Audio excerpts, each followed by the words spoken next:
And we're live for the second week in a row. For the second time this week in a row. Second time, not in a row. Damn, I really butchered that. Good morning. Welcome to another episode of Book Club with Caden Kelly. Officially changed the name to Book Club with Caden Kelly. It's no longer Caden's podcast because I have some exciting news. I started a second MF podcast called what was it called? It was called Here's the Point with Caden Kelly. I have not said anything about it. This is the first time I've announced anything about it. I've already recorded an episode, but the point of Here's the Point is basically to concise everything that we talk about in this podcast into 15 minutes or less. So you can find that on Spotify or Apple Podcasts called under Here's the Point with Caden Kelly. And this one is called Book Club with Caden Kelly.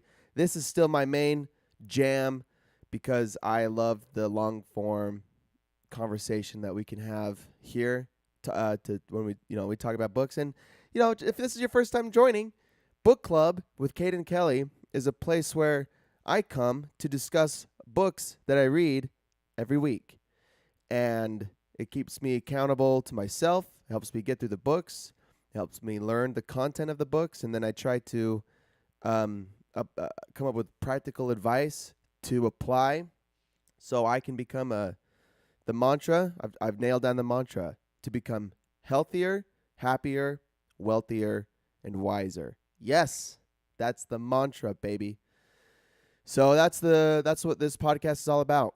Book Club with Caden Kelly. And I'm trying to reach a different audience with Here's the Point, because you know where that came from? Because Russell Brand has like 4 different podcasts, and I mostly listen to just his. He has the same format. He does these interviews that are 2 or 3 hours, sometimes long form, and then he does 15-minute podcasts that he posts on Instagram, and that's where I get all my Russell Brand content. I love Russell Brand. I think he's very wise and enlightened and aware. And a lot of people think he's a conspiracy theorist, but I think that he is wise and aware. So I kind of am copying his format. You know what they say, fake it till you make it. And that's all I know how to do, is fake it till I make it. So I'm taking that approach too with a different podcast. So on Monday, again, I'm doing this 2 podcasts a week because last week I was sick and didn't do a podcast, but I still read a book. So on Monday, this last Monday, I did last week's book, and today we're doing this week's book. And then next week, we are going to be back on track, except I'll be a day late. We'll be doing it on Tuesday next week live. So if you're joining me fresh, if you're the FNG, then you could join me live on Twitch, YouTube, and Facebook under Cadence Podcast. And the reason that's still called Cadence Podcast is because now it's going to host both of my podcasts. It's going to host both of my pages. But if you're looking for anything specific, if you want to find just the episodes, go to Book Club with Caden Kelly on Spotify and Apple Podcast, or go to Here's the Point with Caden Kelly on Spotify and Apple Podcast, or just go to my blog, cadenkellysblog.wordpress.com. I got that all updated. I got my YouTube channel all updated. Everything looks nice and pretty and organized. So if you're looking for some inspiration, but you don't like that my podcast is sometimes an hour and a half or 2 hours, on Monday's episode was 2 hours, then go check out the 15-minute episode, because you still get you get the gist of the book. You get the point of the book without a lot of my philosophy or my beliefs and this rambling. You don't get any of this rambling. It's nice. Or just go to my Instagram. You'll find I posted the clip on Instagram of the first episode. So I'm gonna just gonna keep doing book club on schedule, and then I'm going to post. I'm gonna record. I don't think I'm want to do Here's the Point live. I'm gonna keep doing that. I'm gonna just record that like I did on Monday. I'm just gonna record it and post it. And it'll post at the same time as book club. Mashed potatoes, good morning. I'm a little busy this morning, but I'll listen to you talk about how rich you are as much as possible. Yes. I'm going to mostly be talking about how unrich I am, but the point is to try to get rich. That's what this book is all about. That's what today's book is all about. Did someone complain to you about the length you need me to handle them? Yes, as my moderator, I need you to handle them. Except not this case, because it's my mother that was saying something about the length. And she's my number one fan. But she said, it's just hard to listen to an hour and a half of podcasts, especially when she listens to all the other podcasts too. She listens to Jordan Peterson and Rogan and Barry Weiss. So lots of, and books too. So she's like, I'm your number one fan, but I also don't listen to your podcast because it's so long. So I've been thinking about if I should shorten this, but instead of shortening what I have, I've decided to double down and record a separate podcast, do it shorter. And I have a goal to do that for 1 month, to do 4 episodes. And honestly, it has not been super hard. Whoops, dropped my chapstick. It has not been like too invasive. I was doing the TikTok thing for a little while, but the tricky thing about TikTok is to get a good message across in 60 seconds requires a little bit of planning and a lot of editing to do it really well, to do it the way I want to do it. I did some like that, and then I did a few that were just me talking, and I don't like the me just talking ones very much, because they're just like thoughts that I have, and they're just not really well organized. I don't know. They get like 100 likes from strangers on the social medias, but I don't know. I would love to have more time and a little bit more of a team behind me to help me make TikToks, because I think the best route to go is have a lot.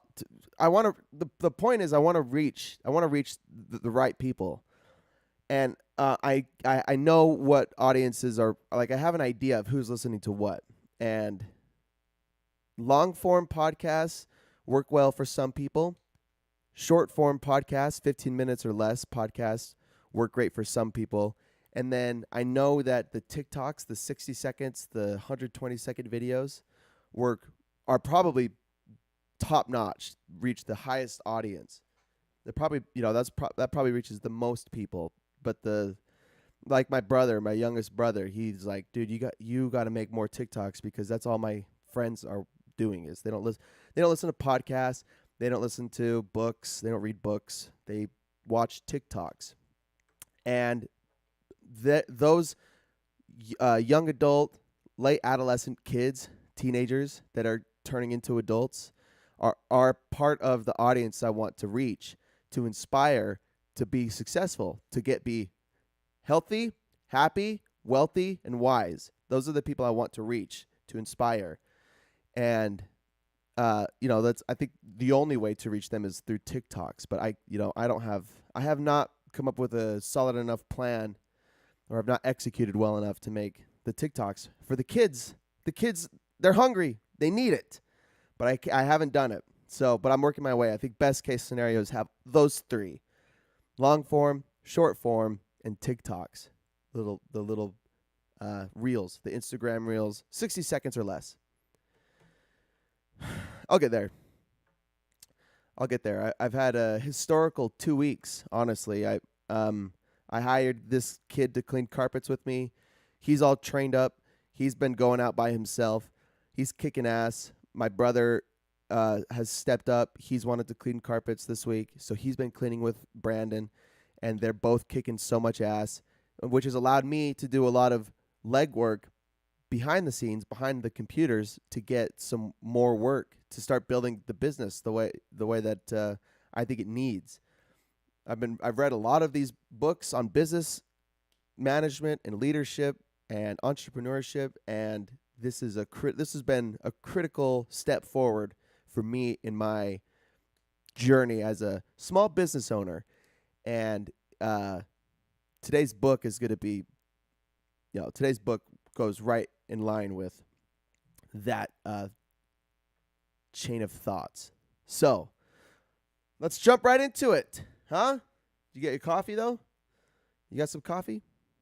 Good morning, everybody.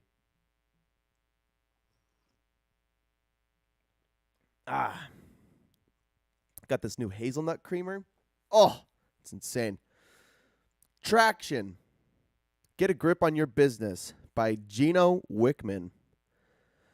Traction. I found this just by browsing the good old Apple Books library. I think it was like a top 20 book for personal finance. And I got to say, it was not my favorite.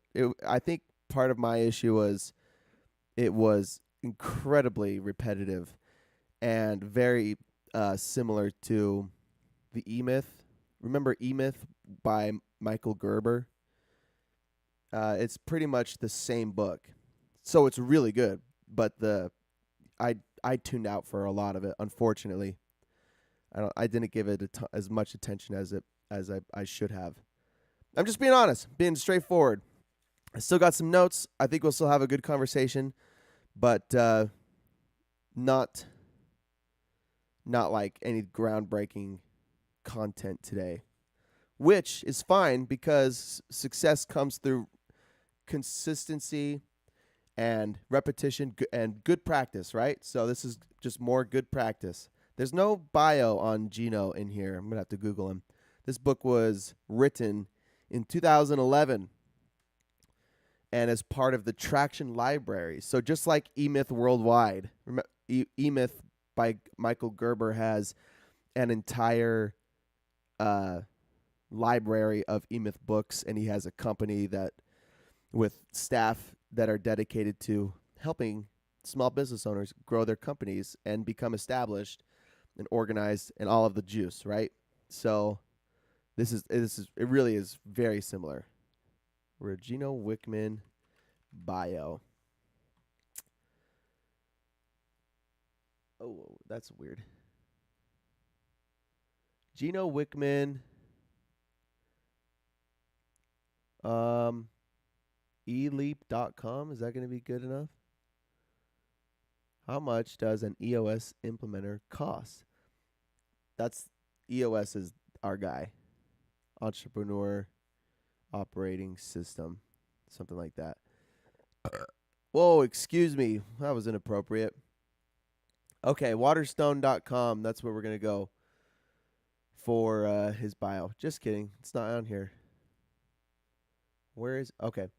Smashwords.com. Gino Wickman biography.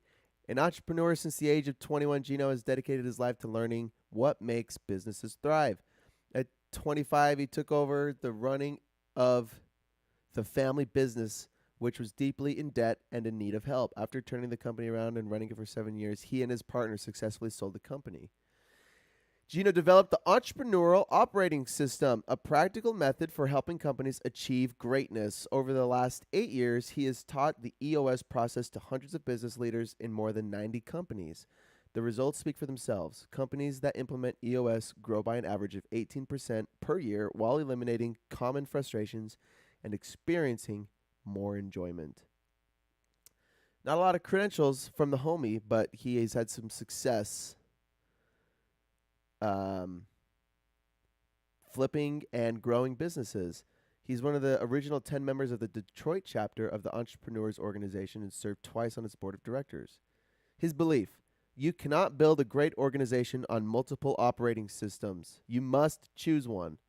He is the founder of Virtual CEO Incorporated and offers powerful and practical keynote speeches and workshops for small business owners across the country.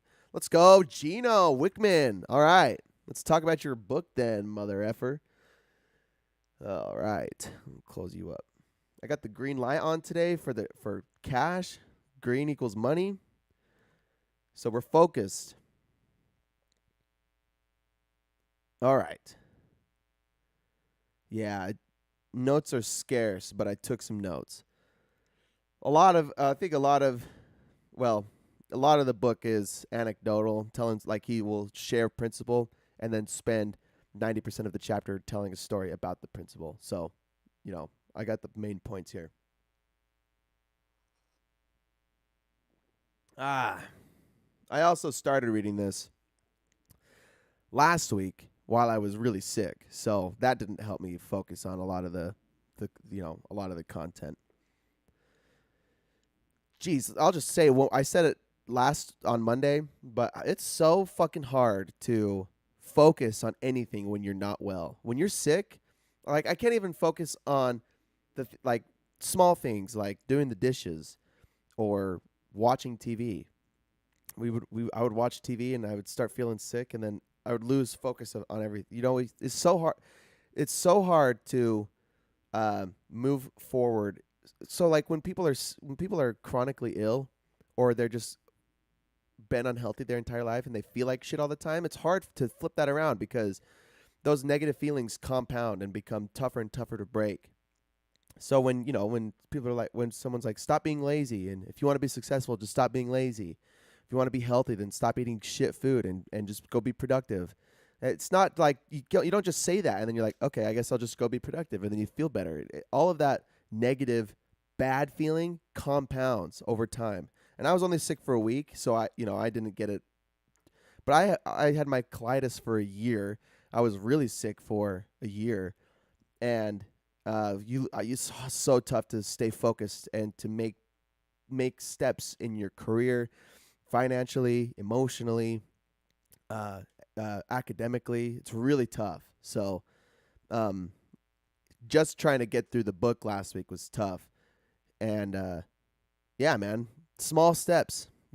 But it's tough to say. Just start just turn your life around. But kind of basically, that's what you have to do. If you're not well, or if you're in a rut, you're stuck, writer's block, creator's block, whatever. Really, you just got to do something else, and it takes some discipline and some focus, and it feels so uncomfortable, and you don't see any results right away. It takes a while for results to come back or to start showing up, and it takes a while to start feeling better.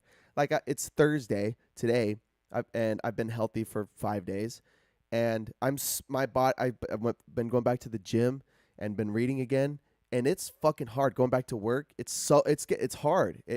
I was in a really awesome groove, and that got halted for 7 days. And anyway, it's tough. But remember the compound effect? I forgot who wrote that one. That was a recommendation by Steezy Lovejoy. It's like compound effect and the E-Myth Worldwide had a baby, and they called it Traction by Gino Wickman. Compound effect, like I was just, you got to Constantly making good decisions has good results. Makes it inevitably has good results. But compounding bad decisions inevitably has bad results, negative results. You just are constantly moving away from where you want to be. So you can establish traction in your business to move it forward. And we're going to talk about that. And I'm going to stop rambling about it. We're going to start talking. Chapter 1, the entrepreneurial operating system. This is his philosophy. This is what he coined. There are 6 components of any organization, the EOS model, the entrepreneurial operating system. First is vision. Second, people. Third, data. Fourth, issues. Fifth, process. Sixth, traction. And then I believe the whole book is centered around those 6 things.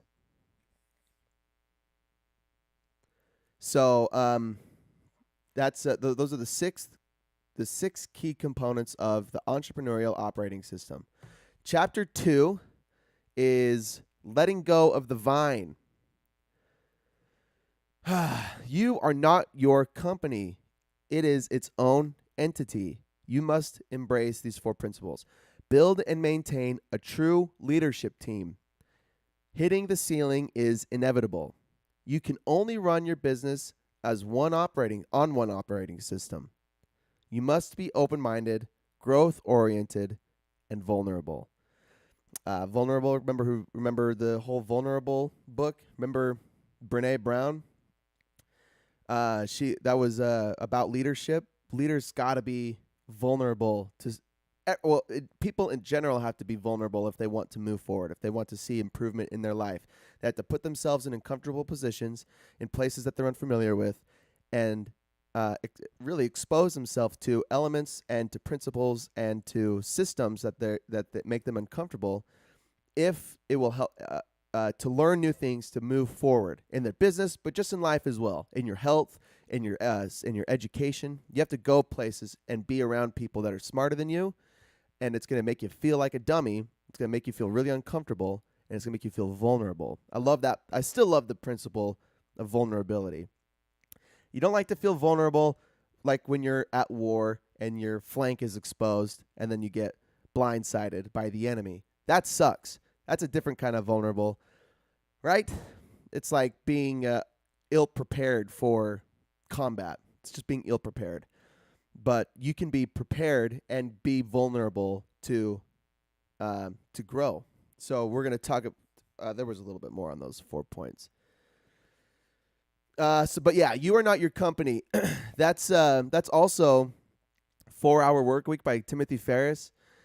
He was the 4-Hour Workweek whole thing was let your business run itself, and it's scary. But if you organize your business effectively, then you can create systems for other people to do the work that needs to be done and to do it well, and then you can step back.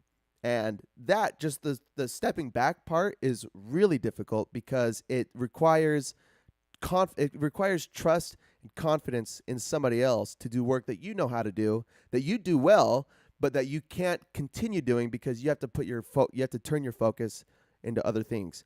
And a direct example, like I just shared, for me, is going from doing a 100% of white glove work to letting go of the operations and the technical side of the work and putting it into trusting someone else to do that. I trained this kid for 4 months and I've turned over the reins. And every day for the last 2 weeks, so last week was week 1 with him of letting those reins go. I was like a nervous parent, sending your kid off to do something. I know that he's capable of doing the work, but I've done the thing that I was afraid of, that I'm still afraid of, is that he'll go do something, or that anybody, it's not just him, but that anybody would go be in charge of something that I would do and not do it the same way I would do it, and maybe it would still get done, but it wouldn't get done the same way. Most of the time it gets done, better than you expect, better than I expect. So trusting. Okay, so the point is, you are not your business.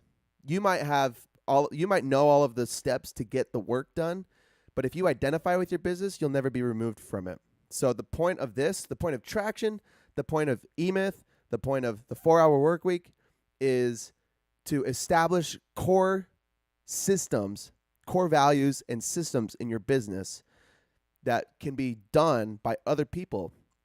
One thing that I've loved for the last couple weeks, I was so excited about this yesterday. I was talking about it at dinner.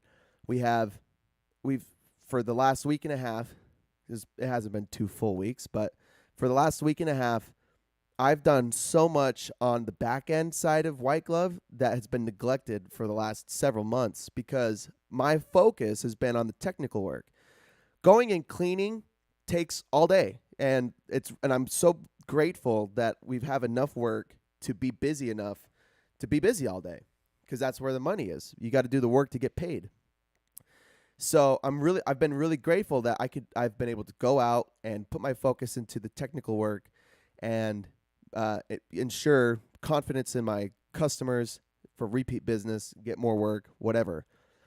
But what I've neglected is like the operations behind the computer, behind closed doors, of how a business is supposed to grow. So now that I have let go of the technical work, I'm able to focus on other things like sales and marketing to find more work.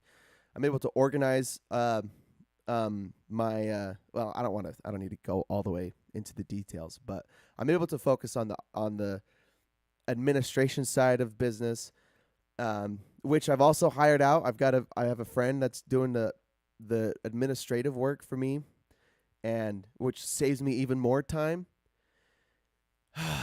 It's exciting. So this book is like I'm doing my best to just fucking apply the principles that I'm learning from these books, because these guys are all smarter and more experienced than I am, and that's how a dummy like me will grow, is by trusting the experience of smarter people. Oh yeah. I just got to say that the assistant, I don't know if there could be a better assistant, St. Steve's TV. I think that in fact, I think I'm going to offer her room and board because she's so good, and I have to keep her close at all times. She's so good. And probably just send her on vacations on her own, like just pay for, just because she's so good.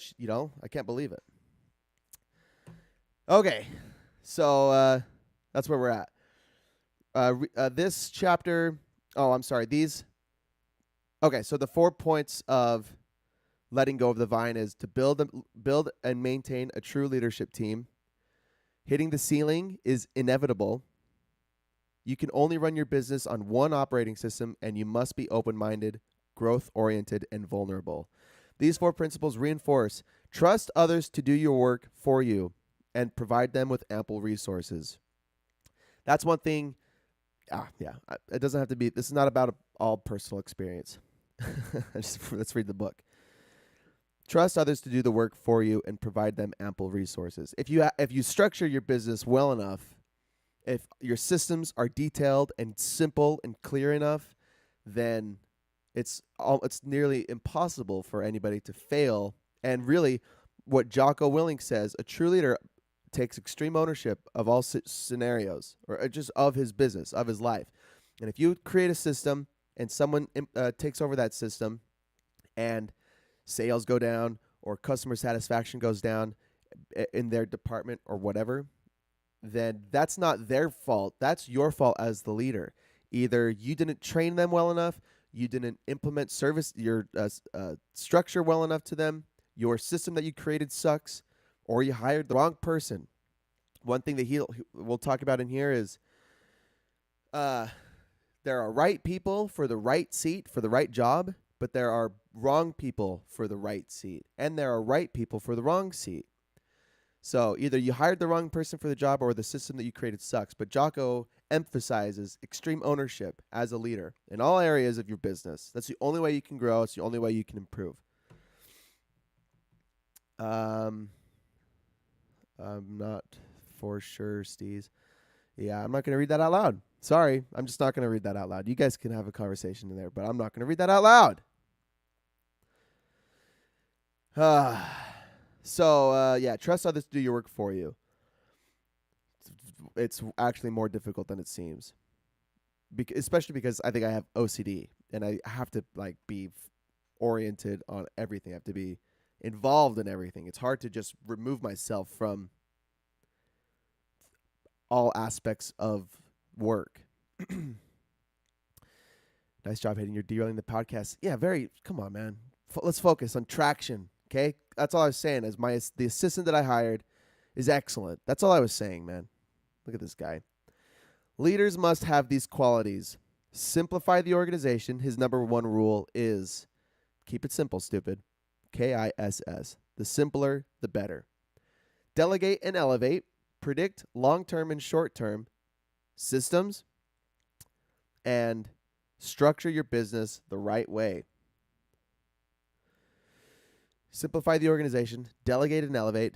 Predict long-term and short-term systems. And structure your business the right way. Chapter 3, the vision component. So the 6 components of any organization is vision, people, data, issues, process, traction. These are going to be pretty much the rest of the book in each chapter. So chapter 3 is the vision component.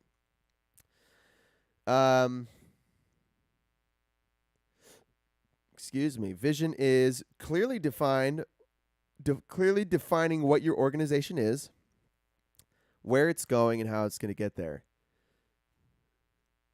Read these questions in the book that help define your vision.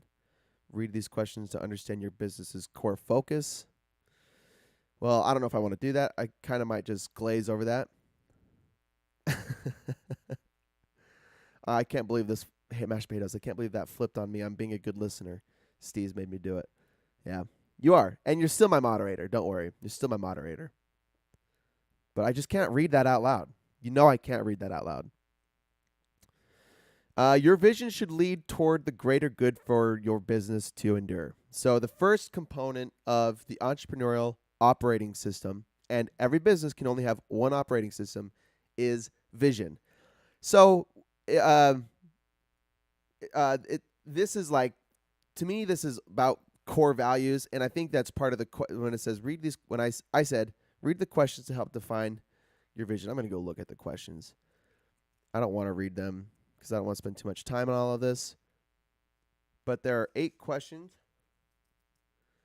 to cool picture book. Oh, they're short and sweet.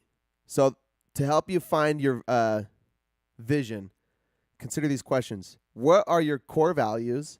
What is your core focus? What is your 10-year target? What is your marketing strategy? What is your 3-year picture? What is your 1-year plan? What are your quarterly rocks? And what are your issues? Rocks are fundamental tasks, if I remember right. They're the fundamental tasks for each position. What are your rocks, quarterly rocks, things to accomplish fundamentally? Those 8 questions, excellent to consider. And if you're ever trying to make progress in business or in life, then consider those 8 questions as you get started. And I've thought about them loosely. In other terms, a lot of people talk about values and understanding your values. So I've done some exercises to help understand Wyclif's core values and principles. But those 8 questions are excellent to help. Those are great questions as well to consider.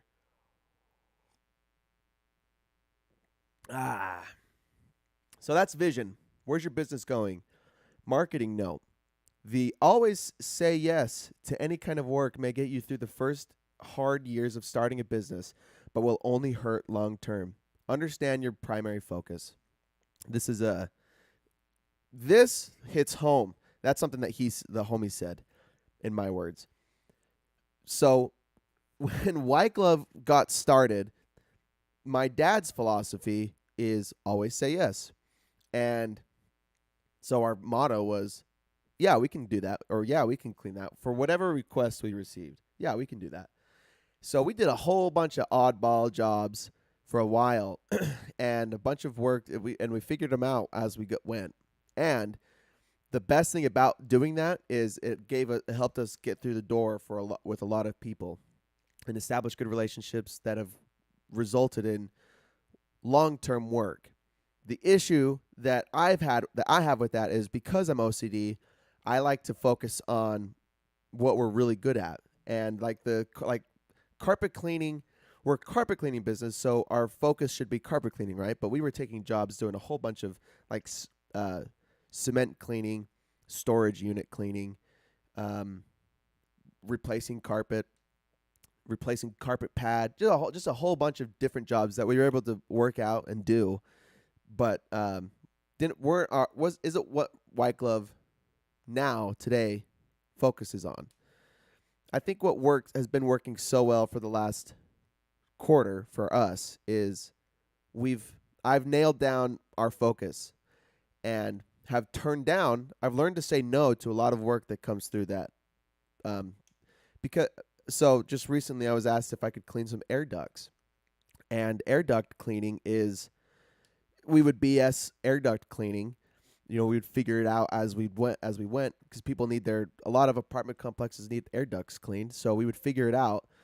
But ever since I've taken over, I've realized that I don't want to send my guy out, my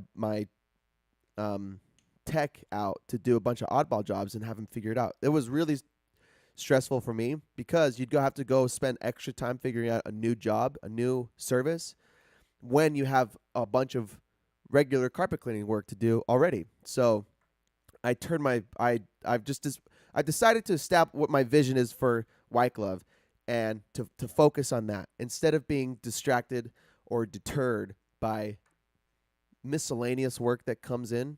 We focus on our core values, and that is to be really, really good carpet cleaners. So learning to say no to enforce your values is so healthy, and it's so good for you individually and your business long term. Side note. Chapter 4, the people component. Surround yourself with good people. This chapter was all about the right people in the right position and the wrong people in the right position and the right people in the wrong position. It was about that focus, and he uses this term called GWC: get it, want it, and have it. Get it, want it, and have the capacity to do it. So, but yeah, basically, you need to find the right people for the right position, and the right people will get it, like they understand it, they want to do it, and they have the capacity or the ability to do the work that you give them. The entrepreneurs must be counterbalanced by a manager's structure. That is a core principle from Michael Gerber, E-Myth, that there's a role in every business for entrepreneurs to continue to create and innovate in their business. But if they are not balanced or counterbalanced by a good manager, then the company runs haywire. And just like the always say yes principle, if you don't have if your business leaders are not focused and maybe they are creating and innovating and finding a bunch of oddball work. That's good, but that must be balanced by core vision and focus in your business on what your business is founded on. And so a good manager, the right person in the right seat, is going to help balance all of that. A good team has all of that under control. And your business can't just be just like you can't have just entrepreneurship mentality at the top, you can't just have manager mentality at the top, because you'll stagnate. There won't be any innovation or any creation, and your business it'll plateau, which isn't terrible, but that's when you meet the ceiling. That's, like he said, that hitting the ceiling is inevitable, but there are ways to get past the ceiling, and it requires a little bit of creativity and innovation, and that comes from the entrepreneur side of the business. So you have to have both for a growing business to succeed, especially to get over humps, whether it's whether you just reach the ceiling in your business, like met capacity with the workload, or whether there's a crazy turn in the market and economically, socially, whatever's happening in the world, ways to get around hurdles. That requires a lot of innovation. So, and then just to briefly mention all of the other components of a business, you have to have the right you have to have the right people for the technical work, the right people for the sales, right people for operations, right people for accounting, right? Anyway, the wrong people in the right seat cause a headache, and the wrong people in the wrong seat just need to be fired. Chapter 5, the data component, safety in numbers. This is I'm going to go to 116. This is really all about if you're not measuring things in your business, then then how are you going to know if you're growing or if you're succeeding? And if you're always flying by the seat of your pants, there's no way to measure growth because you're just fucking going for it. Again, I think this kind of has to do with balancing the entrepreneur who's ambitious and looking for work and looking for new things to do, keeping it fresh, keeping things exciting, being balanced by the manager that has numbers and goals and stats and data and info on what was done, what's being done now, and what should be done in the future to optimize work, to save money, to save time. So combining all of that together. I wrote down, develop a scorecard for your business, the most important metrics to always measure and track. Weekly revenue, cash balance, weekly sales activity, accounts receivable and payable, just to name a few. 5 to 50 numbers, but keep your scorecard simple. Yeah. Tons of things to measure. And let's see, who said it? I think it was Buddha and the Badass, and I forget Vishen. What was his name? Vishen. He had a unique name. I don't remember. Vishen something. He says it's important as a leader to establish rituals in your business. So, just for camaraderie's sake, they had rituals. They had a daily ritual, a weekly ritual, monthly ritual, quarterly ritual, and yearly ritual. Things like daily things like not meetings, but like, I don't know, like maybe like group huddles, or I can't remember his examples, but they, like, as a business, every day they did something. Every week they did something together, like they'd go out to dinner or they'd have lunch together. Every month they'd do something like some picnic or barbecue outside of work, and then every quarter they would do something like that as well, just a little bigger. And then every year the company would have a big extravagant vacation. So anyway, do the same thing in your business with data. Every day, numbers should be tracked daily, weekly, monthly. Well, even daily, weekly, bi-weekly, monthly, quarterly, semi-annually. Or would that be biannually? What's it when you... I think it's semi-annually, so every 6 months, and then annually. Anyway, data, but those things like weekly revenue, cash balance, weekly sales activity, just like there's a bunch of things to track, and especially to see if your business is progressing, or if something's going down, you could see where things need to be corrected. Like, this is obvious, I think, but again, like he says, the simpler the better. One person, there should only be one person accountable for each number. If there is more than one person accountable for a number, then no one's accountable for it. But if one person is in charge of or accountable, then there's one person to talk to, when either to congratulate or to work with when things are tough. go through the rest of the steps in the book. What does that mean?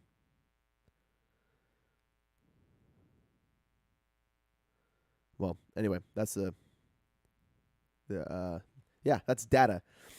Quote, what gets measured gets done, close quote. Numbers create accountability and sets the expectation. That's a funny thing about missionary work was, I remember, like, the big thing with missionaries was, oh, people aren't numbers. We don't track people because people aren't numbers, and we have relationships. That's what we go by. But it honestly, for success sake or for measurement's sake, it's important to have numbers to measure if missionaries are getting shit done or not, if they're trying, or if people are not just numbers, but your tracking as a missionary is very important for your own success. And I was in that mentality too. I was in the people aren't numbers. I'm out here to make relationships and to convert people, not numbers. But tracking numbers helps you see.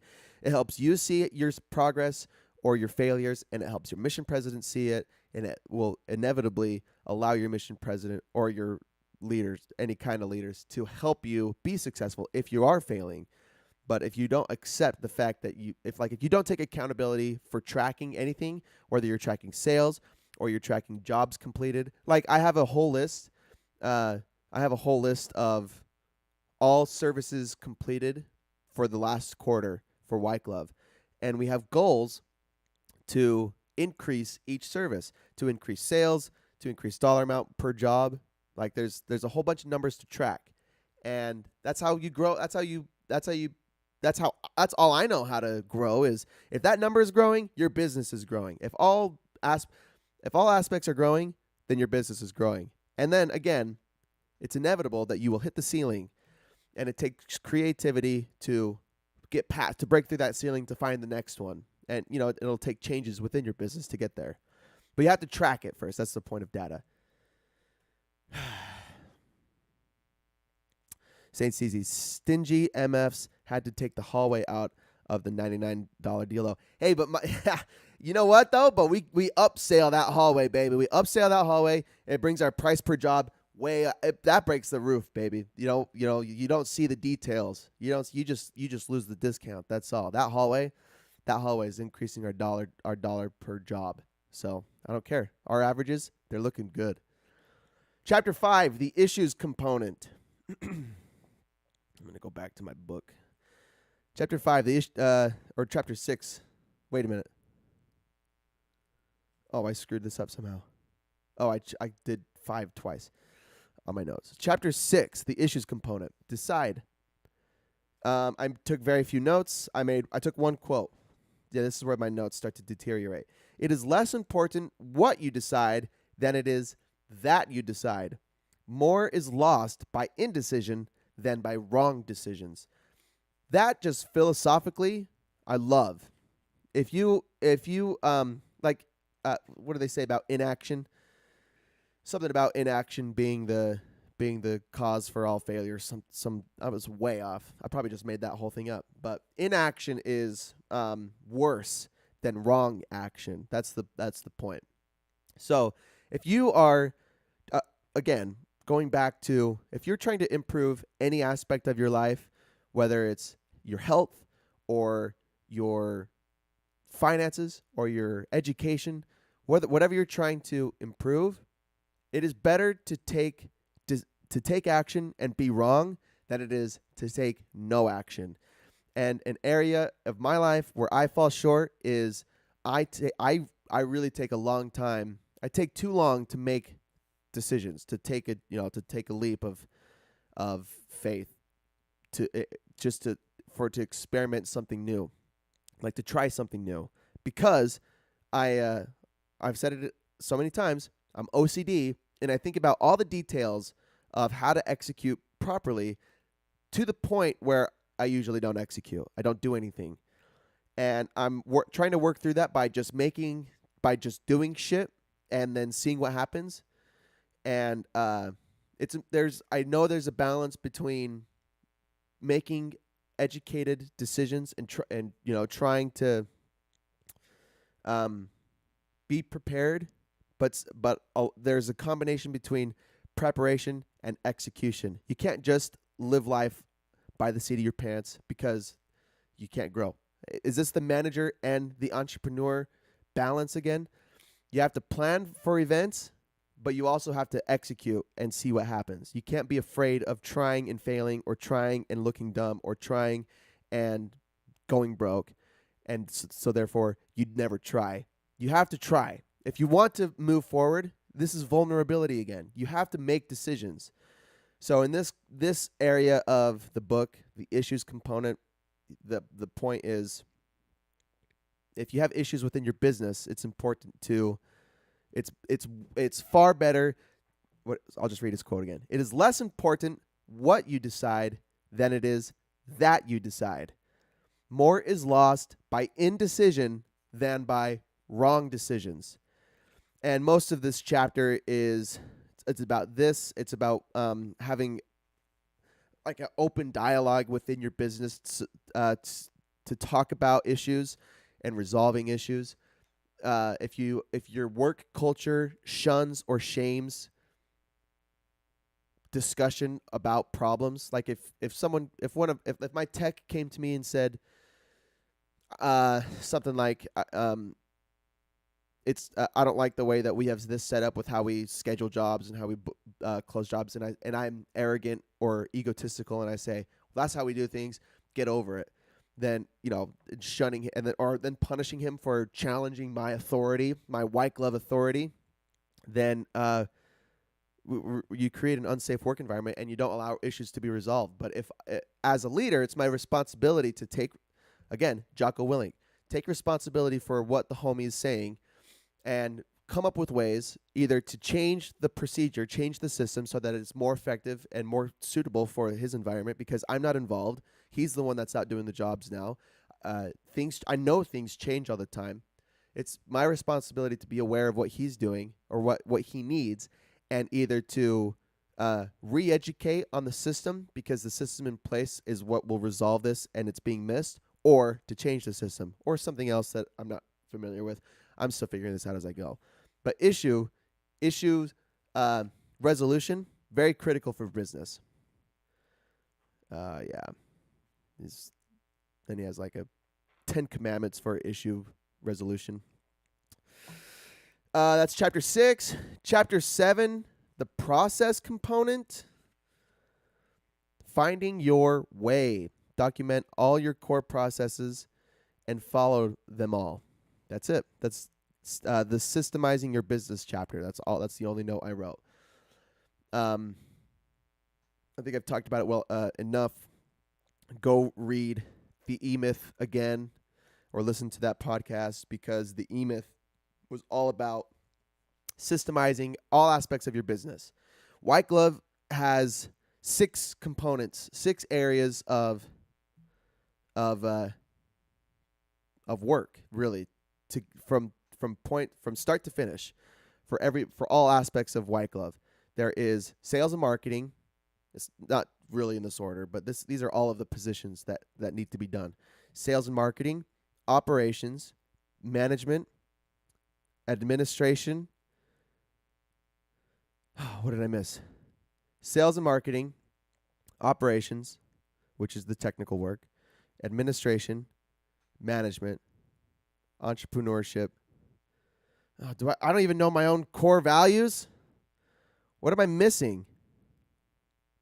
I have to go back through my notes to see what my own business core values are. Fuck me. So, sales and marketing.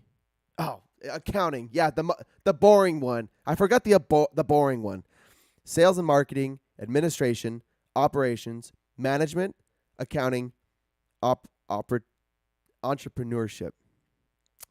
Those are the 6 areas of really all business.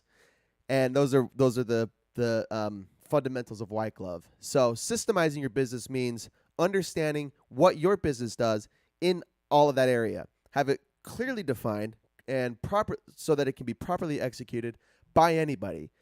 And that's systemizing your business. And the reason I want to systemize my business is because Not because I don't want to work. I want to systemize my business and hire out the positions so I can, one, focus my time and energy on things that make me happy, which is work. And two, I want to grow more assets. I want to create more assets. If I'm, if I'm, if I, so right now, I handle sales and marketing, accounting, and the entrepreneurship side of White Glove. The administration, operations, I guess I'm management too. So I cover four. Administrations and operations are covered right now. And the goal is not to just back off and not work. If I stay in the like I could just do all six still, right? And my business wouldn't grow so much, but if it was just me, I don't need to be this massive business. But my intention is to create a really well defined system of operations in all aspects of White Glove so that it can grow, and it does a whole bunch of things. It creates jobs for other people to make money and to gain experience, to gain education, work, all really good things. A really cool environment. I get to create my own environment for these people, and then at the same time, it frees my time up. I don't make as much money hiring a bunch of people and having a bunch of people run my business, but it frees my time up to grow the business into something bigger than I could do by myself, and it allows me to do things like this podcast. Now to do two podcasts, I'm focused. I'm not just becoming lazier. I'm working just as hard, if not harder, but on things that I love that make me happy. And honestly, at some point, I could apply the A, not the I. I could apply these principles to my podcast, sales and marketing of a podcast, administration, operations, which is what I'm doing right now, management, accounting, entrepreneurship, creating more podcasts, right? Looking for new ways to expand. So my ambition is to get to that point. Right now, I want to do one step at a time, take care of White Glove, make sure that all of those operations are set and successful and growing. And then when basically all of my time is freed from White Glove, I'll be able to work behind the scenes to help grow a business and to start a new one like this podcast. See how that goes? Or, and there's nothing wrong with this, or I could just continue to work in each department. I could just be the head of sales and marketing, the manager, the accountant, and the entrepreneur, and work and take the business as far as it'll go. We'll hit a ceiling. It's inevitable. That's part of the book. And we either coast at that ceiling or we break through and reach new heights. It's fun. This shit gets me excited. Like talking about business this way, it's like it becomes like a puzzle. It becomes like a game. It's not super. It actually becomes super technical. It becomes like really explicit in all areas. And as I organize each operation, there's something in my brain that like I love math, and I think that the structure of business is like math. It's like it's just literal solutions, not arbitrary or subjective. It's like there's a literal way to do things at each level of White Glove, and when they're clearly defined, anybody can do them. And when anybody can do them, I don't have to do them. It's cool. It gets me excited. So that's. Oh, now I got to go back to my notes. That's chapter 7, the process component. Systemize your business. And you systemize your business because you want to free up your time, spend more time doing things you love, being with people that you love, with your family, whatever. Whatever it is, whatever your personal core values are. A lot of people don't, it takes a lot of work and focus and trial and error to be a business owner and to have income generating assets that don't require your daily labor. And a lot of people don't care to do that. They just want to do their work and go home. And more power to you. As long as you know what you want out of life and the decisions you make get you closer to that, kumbaya. I'll sing kumbaya all day long. Chapter 8, not the last chapter, but chapter 8, the traction component, from Luftmensch to action. I don't know what Luftmensch means. Luftmensch. I'm going to drink some more coffee.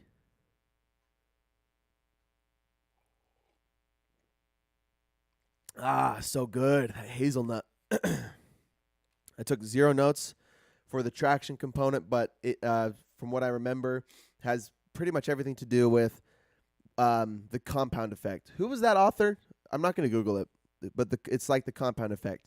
Once you, I think he has on the cover a tractor tire, and what is it? What is traction good for on a tire? Well, if your tire catches the asphalt just right, it propels the. Oh, Haby Moon says Darren Hardy. Thank you. Thanks for that. You're always coming through with the facts. A tire that can grab the asphalt projects it forward, but a tire with no traction that's bald, it's gonna slip. It's gonna do this just in one area. But if your business has traction, it's gonna project you forward. And just like the compound effect, every step forward compounds on itself until basically once you reach maximum velocity, max speed, you're hauling ass, and you'll eventually you'll just be moving so fast your business is taking off. But it requires constant work in your business with traction, compound and after compound, good decision after good decision, evaluation after evaluation, exploration after exploration. It requires daily work and daily focus to project yourself to where you need to go. St. Steve's, I find that most things come back to the compound effect somehow. Yeah, I think the audiobook was so annoying. The author read it, and I mostly remember that I didn't enjoy his voice, but the principle to the compound effect, which I should recap. I should go back and reread it because it's like all aspects of life come back to the compound effect, for good or for worse. Whether you want to improve your life, you need to make good decisions, and those good decisions will build on each other until you become ultra successful. And every bad decision or every neglected decision that you make or don't make compounds, and they build on each other until you get into a really, like, I took a week off of exercise and a week off of just life stuff while I was sick, and it was a short amount of time, but I could feel how I was losing progress. I was losing physical progress, mental progress. I wasn't meditating. Like, life was just way different than it is now because I stopped making daily good decisions. I just wasn't making it. I was just trying not to shit my pants all the time, basically. That was my compound effect. And then once you start making good decisions again, once I started going back to the gym, started waking up early again, it was hard, but they eventually would start building back on each other. I agree with you, Steez. It all comes back to the compound effect. And that's traction. So traction in your business is what's going to project you forward. It's what's going to propel you to wherever you want to go, or not even really where you want to go. It's just going to take you there. You might have your vision figured out for your a 1-year plan, 3-year plan, 5-year plan, 10-year plan, where you think you want to go. But as you work in your business, you really almost always end up somewhere else. And if you're constantly trying to make good decisions, I won't say that you'll always be successful, but you'll at least be projected in the right direction, because shitty things still happen whether you make good decisions or not. Like, I still got sick even though I tried to be really healthy. Some things are inevitable. And I think the same thing is in business. You can be so determined, so focused to project your business forward, but then the stock market, the economy crashes, or there's a COVID outbreak, and your business is forced to shut down, or you have to redirect your attention and figure out how to get over the hurdle. Maybe working hard just prepares you for the bullshit that inevitably comes, because bullshit inevitably comes no matter what, right? When we talk about entropy last week, that the default state of the world is entropy, and everything is always trying to return to chaos, return to disorganization, and it requires your focus and your determination. It takes your energy to keep things in order. So when the world around you is trying to shut your business down, either you succumb to it, or you figure out how to overcome it. And then again, sometimes you don't overcome it. Just like Viktor Frankl said, you could be like you could be super. How did he phrase it? Like the people that had the most discipline and the best self-awareness and that had the best attitudes in concentration camps still died. Their good attitudes didn't help them survive. A lot of them died. It was just part of the environment that they were in. So just because you work hard, just because you have good principles, you have your values figured out, and you work hard and you're focused, does not guarantee success. Really, it just prepares you for bullshit that comes, and sometimes you get dealt a bad hand. I don't know, and then what do you do from there? But traction. So I'm not going to say that success is guaranteed through hard work and grit. A lot of it is luck. There's a luck component to success. Maybe that's just my opinion, but I think I guess especially depending on what kind of success you want. Because me right now, I'm successful. But I'm not making millions of dollars. I'm not even making hundreds of thousands of dollars. But I'm successful. I'm not losing money. I'm not losing friends. I'm not losing energy or sleep. I have my needs met, and I'm happy. And I think that means I'm successful.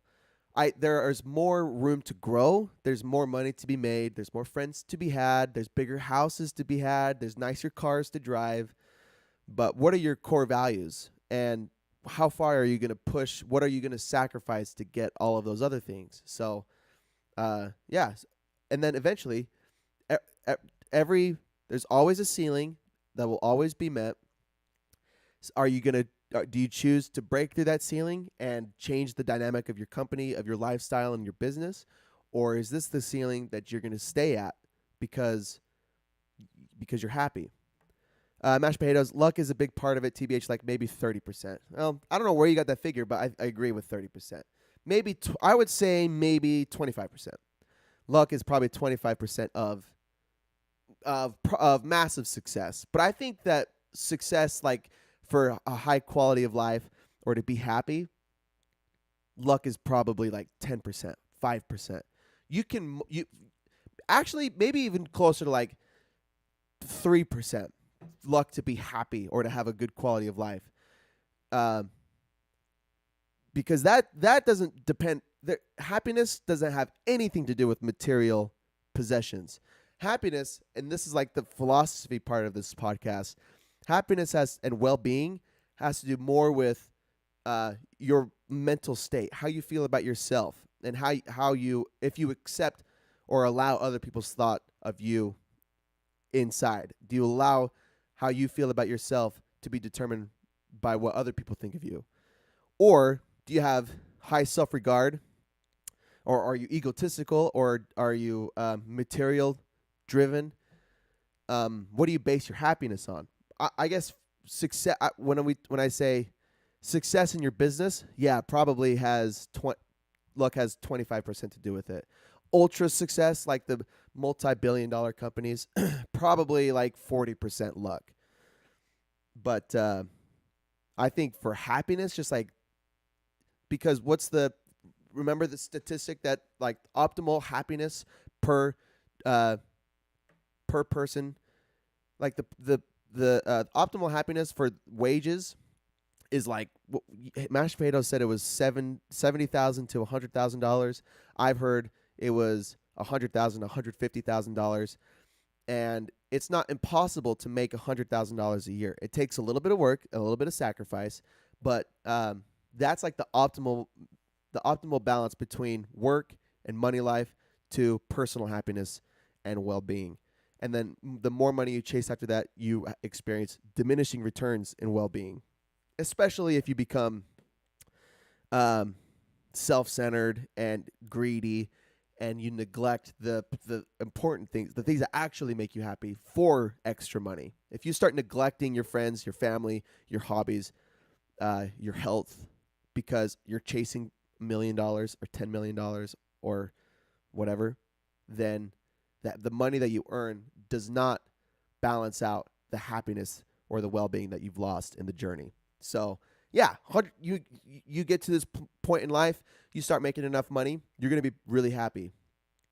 And then after that, there's a diminishing return. My intention is not to like my life. I don't care to make millions of dollars. I want to reach that point of optimal happiness and income level, and really, truthfully, I want to offer that to more people too. And creating business, creating jobs and opportunity for other people is that's I mean that's the only way I know how to do it. I want to give people a safe place to work, a comfortable place to work, a safe environment to be creative and to explore options, to grow their to become healthier, happier, wealthier, and wiser. That's the mantra, baby. That's the fucking mantra. And so I can create that. I can give that to people. I could give that to people. I want to give it to myself, and then I want to give it to others. Hey, B Moon, are you truly happy right now? Yeah. Yeah. This is the best. This is the happiest I've ever been in life to date. And a lot of it has to do not because I have this business and not because I'm making this is the most money I've ever made. I think that I think the happiness, the money is a component of the happiness, but what makes me even happier is I'm in a really healthy relationship. I have healthy friendships. I do a lot of things that I enjoy. I always wish I could do. The funny thing about video games and hobbies is when I'm playing them, I'm thinking about things that I could be doing that are productive, like mowing my lawn or doing my laundry. And then when I'm mowing my lawn and doing my laundry, I'm only thinking about video games. There's a really weird dichotomy there. But balancing it properly, and I'm fucking OCD, but if you're asking me that genuinely, I'm telling you genuinely, I'm happy. And $1 million would be awesome, right? Who's going to turn down $1 million? But I have like my needs are met. I have food, I have water, I have beer, I have books, I have video games, I have a car, I have a business. Like I have way more than I need to be happy. I went to yoga this morning and I had a weird thought. This might be weird, kind of relates. But in yoga, everyone takes their shoes and socks off. Everyone's doing it barefoot, and I thought we were doing like a plank pose, a hollow hold pose so you're sitting on your butt and you're sitting like a V. Everyone's looking in the mirror, and I saw everyone's feet are hanging up, and I thought we're like it's like we don't sacrifice, but we give up like fancy shoes, fancy clothes to come in here and suffer together. And like the thought was we don't need much to work out. We don't need much to be happy, to improve our health, to improve our wisdom. We don't need much to improve our health, happiness, wealth, and wisdom. We don't need much.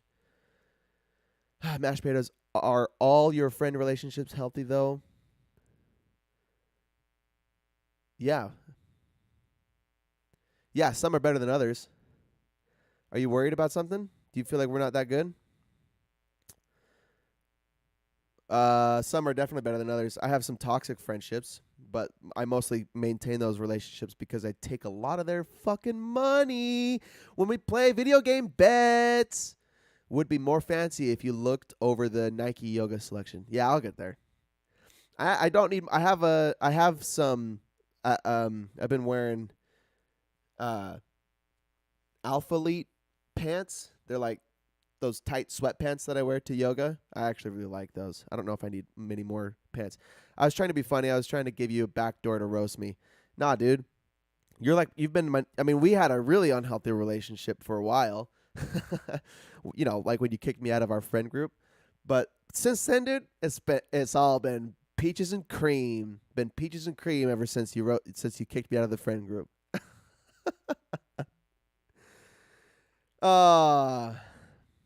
Okay, I think that's pretty much it. There's 2 more chapters, but I took no notes for them.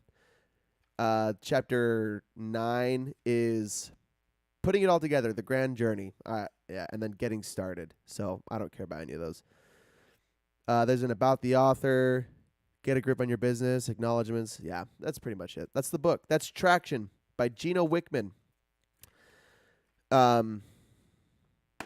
This podcast turned out better than I thought it would. I was kind of bored with the book. I was sick and didn't pay a whole lot of attention to it, but I think I'm understanding the principles.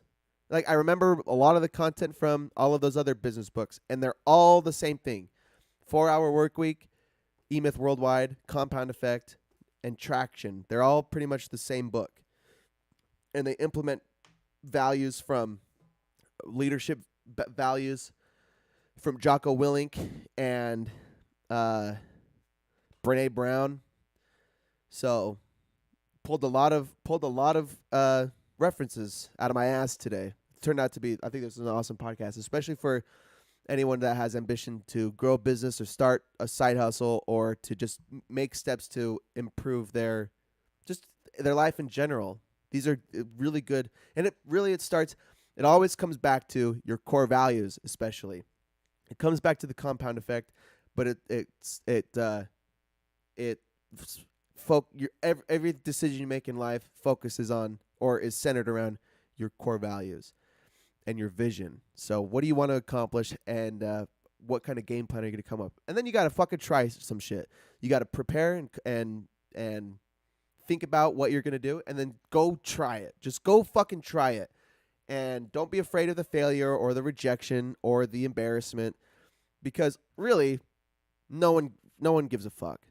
And as Cameron Hayes would say it, nobody cares. Work harder.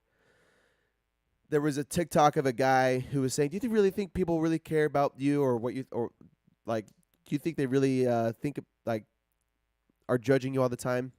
He was recording this in some really busy public square, bunch of people walking around, and he was just holding his phone out like this. He's like, "Do you think any of these guys care about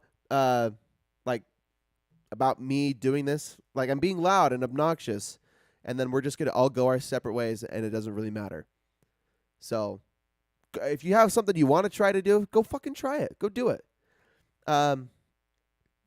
If the decisions you make bring you closer to your core values, you'll be happy. That's the point. That's the whole point for all of this. Understand what makes you happy, what makes you feel successful or not successful, but what gives you meaning and purpose. And usually the things that give you, just like we learned last week in, what did we read? Or what did we talk about last week? Shit, what was the book from? Enlightenment Now. Just like what this guy said in Enlightenment Now, Steven Pinker said, oh shit, what was I going to say? Lost my train of thought. Fuck. Lost my train of thought because I forgot the author's name. I was saying, though, core values, you got to make decisions. Life is about the people that are unhappy in life are people that don't understand what gives them, what gives you purpose and meaning is generally the things that make you happy. So what makes you happy generally what gives you meaning and purpose. And biochemically, the things that make us happy are the things that make us feel safe and wanted and seen by others. This book that I'm going to be doing next week talks a lot about that, being seen and loved by others. That's a core need for humans. So what makes you feel seen, feel recognized by your peers, and what makes you feel loved is what gives you meaning. So if you don't understand what that is, and even worse, if you do know what that is and you don't make decisions that bring those things to fruition, then you're only hurting and harming yourself and your well-being. The truly happy people are the ones that understand their values, understand what gives them meaning, and make decisions every single day to bring them closer to those things, to exemplify what gives them meaning. So whatever that is for you, just go do it. It'll make you feel better. Whatever it is, go do it. Mashed potatoes, he deserved it. I did not deserve it. I was weird. I've been weird my entire life, I admit it. And but you were the new kid on the block, and you looked like you were 26 when we were 13. So you fit in with the older crowd, and the older crowd bullied me. I was actually telling Kayla the other day when we went to that camping trip in Zion's for Boy Scouts, and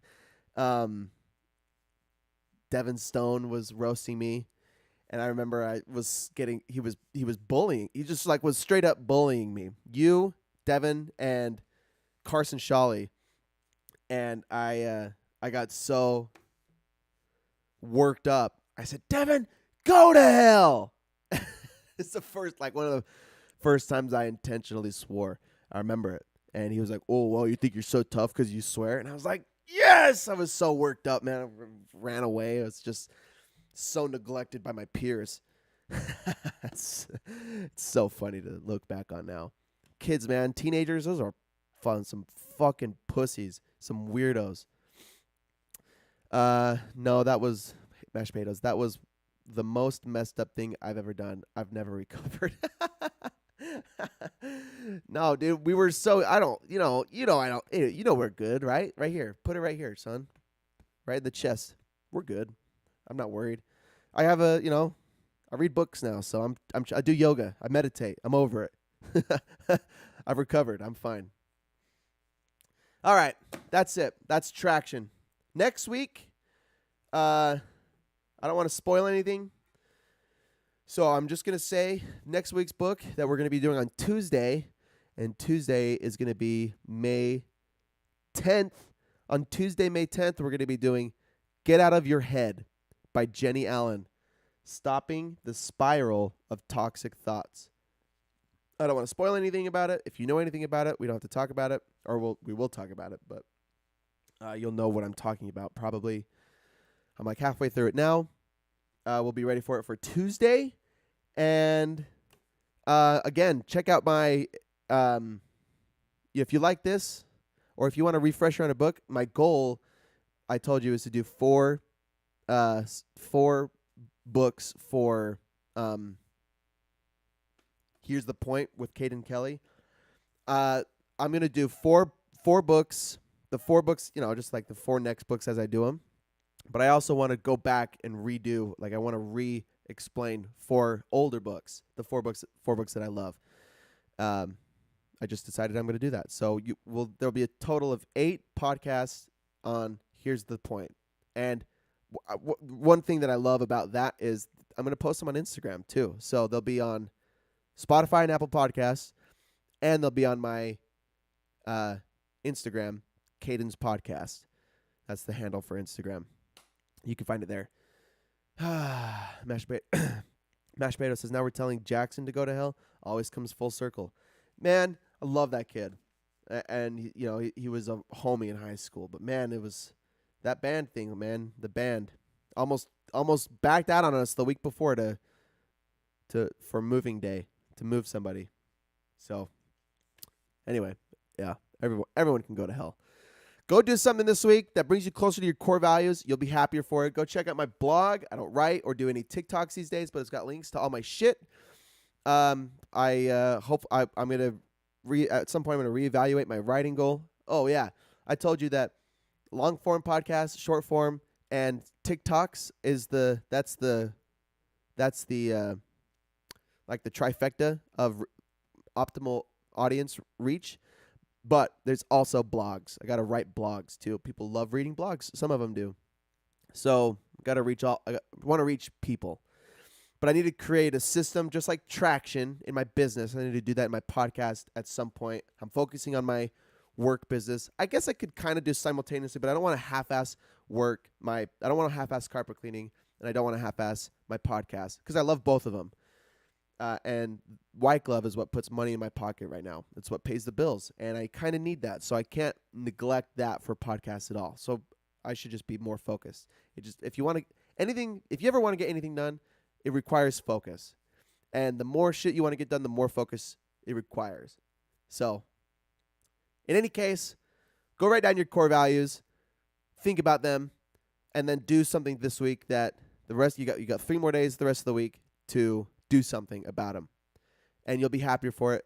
It's a guarantee It's a guarantee. Even when shitty things happen, if you're making good decisions that bring you closer to your core values, you'll live a better life. You'll live a better life. There's no doubt about it. Until then, we'll be back Tuesday, May 10th, for more podcasts on Book Club with Kate and Kelly. Thanks for showing up, boys. Have a good one. We'll play some video games later, probably. Until then, we'll talk to you later.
して